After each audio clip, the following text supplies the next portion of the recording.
Sejam muito bem-vindos à Era de Aquário. Primeiramente, quero agradecer a repercussão do vídeo anterior, né? As pessoas chegando até mim, dizendo que as experiências delas durante a infância, durante a pré-escola, a escola, foram bem semelhantes às minhas, né? Então, eu pude perceber o quanto isso é comum a um número expressivo de pessoas, né? Então, assim, quem estiver passando por isso, assim como chegaram até mim dizendo que eles passam por isso ainda, sintam-se abraçados e é de muito bom gosto vocês continuarem sendo quem vocês são, independentemente de se encaixar, de não se encaixar e até preferível que não se encaixe. Um comentário que me chamou bastante atenção foi de uma querida professora de Química, Polly, né, que eu tive no ensino médio, um pouco ali no fundamental, que ela disse que ela jamais imaginou que eu passasse por isso, porque ela sempre me achou muito comunicativa, né, de certa forma tinha amigos e tudo, porém eu fazia um certo esforço, né, não era natural, né? Eu não me sentia confortável. Até podia ter alguns momentos bons e tudo, mas acho que a maior parte do tempo sempre foi eu tentando me encaixar. Tanto é que eu sempre fui uma boa ouvinte, porque era preferível eu ouvir do que eu expressar a minha maneira de ser. Quando a gente tem uma forma de ser muito diferente, né, do que o comum, a gente acaba adquirindo recursos para poder viver nos ambientes que a gente precisa viver, né, de escola, e sociedade, trabalho e etc. A maneira que eu encontrei de socializar, de fazer amigos, foi usando o recurso tanto de ser ouvinte, quando estava sóbria, quanto de fazer uso de bebida, né? Então eu saía muito para festa desde muito nova e desde muito nova eu bebia muito. Então essa foi uma maneira de eu conseguir ali transitar nos espaços. E de certa forma foi uma maneira que eu achava que estava arrasando, achava que era um sucesso e tudo. Então aqui eu chego no tema desse vídeo, que é seguir o coração, né? Nessa fase da escola, é uma fase terrível, né, gente? Fala sério. Enfim, quem gosta, parabéns por isso. Foi assim, foi ruim. Eu passava para literalmente não ter que ficar muito tempo na escola, além do que o normal, né? Usar máscaras para obter a aprovação do outro é até uma questão de sobrevivência, que a gente aprende desde bebê. Quando a gente faz uma gracinha e o pai aprova, quando a gente faz algo que não foi do agrado dos pais ou dos nossos cuidadores e eles reprovam, a gente já, ainda que seja algo autêntico, que é o pior, a gente vai deixando aquele jeito de ser para poder se encaixar no que o nosso cuidador tem como algo que é bom, tem como verdade, tem como valores, e a gente vai se adequando, né, a essas máscaras, vai adquirindo essas máscaras para poder sobreviver e poder obter essas aprovações, né? Lógico, de uma forma totalmente inconsciente e instintiva. Mas o que acontece quando você convive em sociedade? São várias formas de educação. São várias, né, culturas dentro de uma mesma cultura e com o mundo globalizado, né, pela internet, etc., tudo que a gente já sabe, ainda a gente adquire mais e mais e mais culturas diferentes. Então, a forma que eu fui criada não foi a mesma que a sua. E quando a gente se junta e eu tenho a reprovação, né, por algo que eu fiz e que era bonitinho para os meus pais e que é o que os meus pais consideram que é certo, que é o que os meus cuidadores me passaram como valor, eu fico muito frustrada. E o que acontece quando a gente vai para a sociedade e começa a receber uma reprovação daqui, uma reprovação dali, essa forma que você pensa tá errado, e vai se deparando o tempo inteiro com reprovações, reprovações. E aquilo vai gerando na gente um monte de crença de que eu não sou boa o suficiente, de que essa minha forma de pensar tá errada, de que tem algo errado comigo. E aí eu vou perdendo completamente a minha essência e passo a usar uma máscara que foge totalmente da minha essência, deixando definitivamente de ouvir o coração. A gente perde a nossa intuição, que é um mecanismo inteligentíssimo que a gente já vem com esse programa instalado, mas a gente vai se perdendo de nós mesmos para poder encaixar. E qual é a fase da nossa vida considerada uma das mais críticas? A famigerada adolescência. Porque na adolescência é onde o ser tem a maior necessidade de pertencimento. Quer pertencer não mais à família, mas à sociedade, que é onde cada vez mais ele está sendo inserido. E o que acontece? Por que é difícil essa fase? É normal, mas não é para ser natural ser difícil. Acontece que a gente vai se tolhindo a cada reprovação e a gente começa, poxa, foram meus pais que ensinaram isso. E agora eu tenho tanta reprovação. E aí a revolta se instala. Aí junta a revolta com os pais, que ensinaram tudo errado, porque todo momento eu sou reprovado. Aí junta ser inserido na sociedade, ter contato com bebida, com drogas e etc. E aí, cada vez que eu faço isso, mais legal eu sou, mais sociável eu sou, mais, sei lá, mais da hora eu sou, né? Então, aí vira um caos total, né? Revolta com bebida, com droga. A adolescência é a época da vida que a gente faz muita meleca, para não dizer outra coisa aqui no vídeo, na nossa vida, né? Que são escolhas muito equivocadas. A gente tá ali aprendendo a fazer escolhas mais sérias. E aí, o que acontece? A gente vai se enrolando cada vez mais e vai aprendendo a manipular a personalidade e ficando distante das decisões do coração, que automaticamente é o que nos faz ser autênticos, é o que nos faz evidenciar a nossa individualidade, a nossa raridade, né? E aí a gente vai ficando tudo igual. E pode ver que isso se replica na fase adulta também.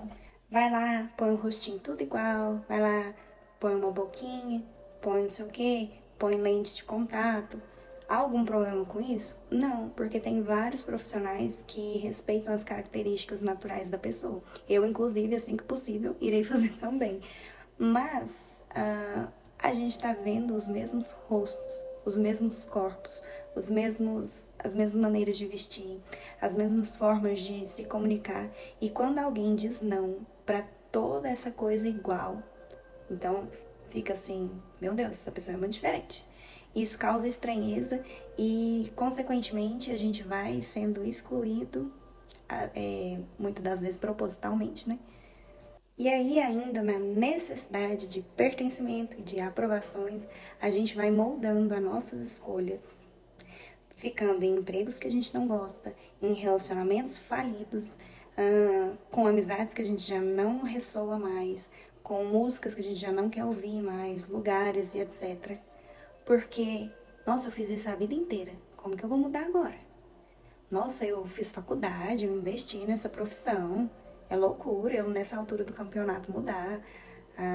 Eu gosto tanto, sei lá, de terapia holística, mas o que os outros vão achar, né?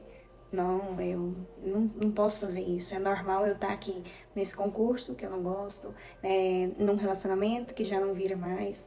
Então, eu vou ficar quietinha aqui na minha. E aí, aquela escolha que um dia fez sentido pra gente, agora já não faz mais, o que acontece? Nós ficamos escravos de uma escolha que a gente fez lá no passado, com o nível de consciência que a gente tinha lá no passado, com os conceitos lá do passado, sendo que hoje eu já sou outra pessoa, hoje eu já gosto de outras coisas, hoje eu já não gosto de outras coisas. Isso quando não, a pessoa já vai para ser inserida em uma profissão que não gosta, para agradar a família, porque tem um status bom aquela profissão, enfim. E eu tô nesse concurso público, vamos supor, né? Mas eu quero sair, quero fazer terapia holística. Qual é a escolha do meu coração? Sair, é me aventurar, é me arriscar em outra profissão, né? Vamos usar o exemplo aqui da profissão. Mas não, a minha máscara é continuar nesse concurso que eu não gosto, porque, nossa, um concurso, né? Não importa se o salário é pouco, mas, nossa, é um concurso público. É aquele motivo da tia chegar no Natal pro filho falar assim: tá vendo aí, fulano? Sua prima passou no concurso. Você deu bobeira, você perdeu a oportunidade, porque agora vai acabar o concurso e você ficou de fora e não sei o quê.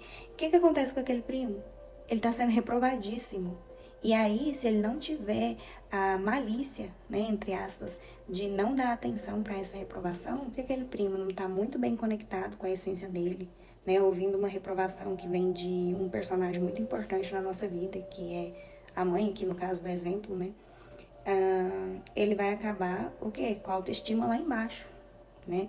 Ele pode acabar sendo influenciado a seguir algo que ele não gosta para receber uma aprovação de uma mãe, que é uma figura totalmente importante, né, na nossa vida. Sendo que muitas das vezes essa prima nem tá feliz. Que no caso aqui do exemplo que eu tô dando, ela não está feliz. A gente permanece num relacionamento, seja um namoro, seja um casamento, né? Seja qual formato de relacionamento for, porque, nossa, não, eu já tô com fulano tem muito tempo. Não, seria loucura abrir mão nessa altura do campeonato. Nossa, a gente tem filho. Não vou ficar por causa, né? Tem filho pequeno, não. Ai, meus filhos são grandes, mas imagina o baque que eles não vão levar, né? E tudo. E aí faz o quê? Usa a máscara para ser aprovado, não seguindo a decisão, né, a vontade do coração, que na verdade é meter o pé naquele relacionamento, não importa se tem filho, se não tem, quanto tempo tem. E por que que muitas das vezes, mesmo a gente já adquirindo essa consciência de que é preciso ouvir o coração, de que o mais sábio seria seguir a intuição, seguir o coração, porque ainda assim a gente permanece? Porque a gente tem medo do desconhecido, a gente tem medo do julgamento das pessoas, a gente tem medo e medo e medo, então a gente permanece naquele lugar ali seguro, naquela zona de conforto que não é nada confortável, né? Fazendo escolhas baseado nas nossas máscaras e não baseado naquilo que é verdadeiro, né? Naquilo que é da essência, da autenticidade da pessoa. Então, eu tenho sido intuída cada vez mais a seguir o meu coração. É desafiador, a gente vai quebrando várias crenças que não é fácil. Aí, por que a gente não quer decidir baseado no coração? Porque dá trabalho. Até você romper com a necessidade da aprovação dos outros, dá muito trabalho. É trabalho interno, é autoconhecimento, é auxílio com a espiritualidade, porque são crenças que estão encrostadas na gente, desde sempre, né? Desde sempre a gente tem crença. E a crença, ela não é algo ruim ou bom. A crença, ela foi adquirida num intuito de proteção. E o que é mais desafiador em tudo isso? Não é a reprovação do outro, é a reprovação de si mesmo, de alguém que você já foi e que tinha valores que hoje você não tem mais. E aí aquele seu eu do passado fica falando pra você: mas você tá louca, não era isso que você acreditava, não. Casamento era eterno, casou pro final da vida. Nossa, mas você não quis tanto esse emprego, essa profissão, agora vai deixar? Não, você não tá no seu juízo perfeito, eu não vou deixar. Isso aí se chama crença limitante.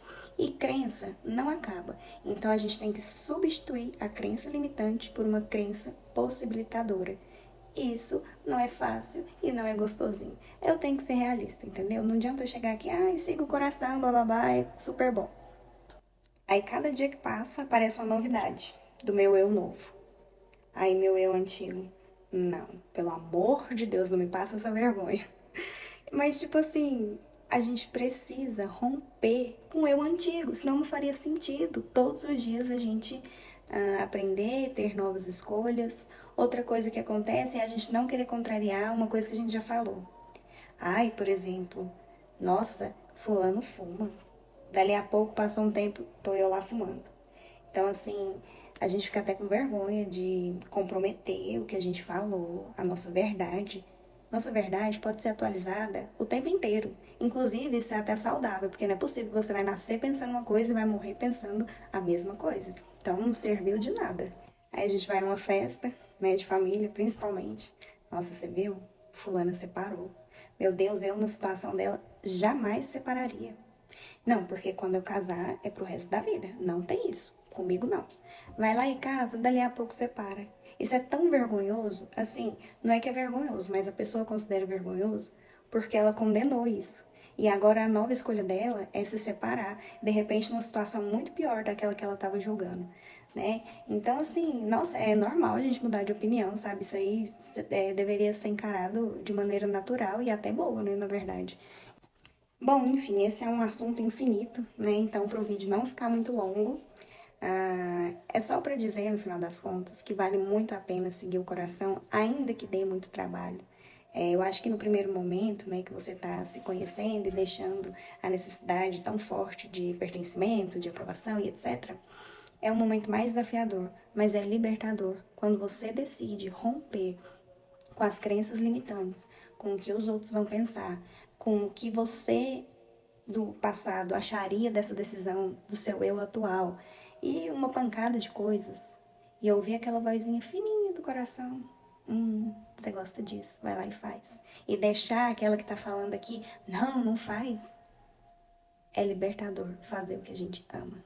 E aí a gente vai fazendo esse caminho de volta, esse retorno para casa que é tão falado, que nada mais é do que se voltar para sua essência, para sua autenticidade, para as escolhas baseadas nos seus reais valores e atuais valores, né? Então, silenciar a mente um pouco.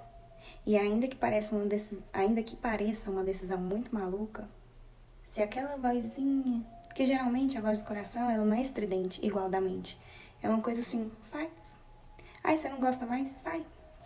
Ai, mas, sabe, é o oposto. O coração, ele é discreto, ele é fino, ele é educado. A mente é uma tagarela que se preocupa demais com os outros e com o que pode dar errado.